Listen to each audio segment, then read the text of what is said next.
آفتاب احمد خان شیرپور صاحب چې کله وزیر اعلی شو نو دا هسپتال یې موږ ته مضبوط کړ د تنګي هسپتال او دې کې ښه ښه ډاکټران وو.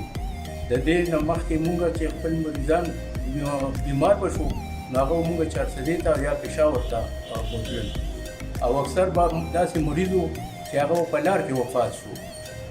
نو آفتاب احمد خان شیرپور صاحب چې زموږ لپاره کوم قربانۍ کړي دي او کوم کارونه یې کړي دي دا چا نه پټ نه دي او ښکاره دي.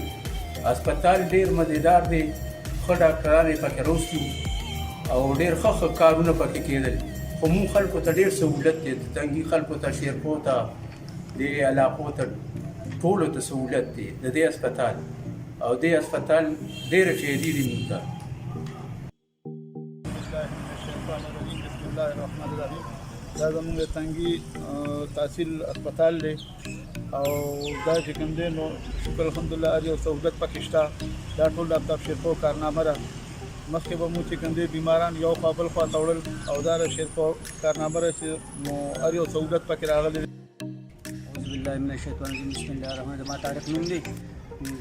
موږ د آفتاب خان ډېر شکریه ادا کوو چې د تنګي لپاره دا غټه تحفې موږ له راکړې ده د تنګي هسپتال.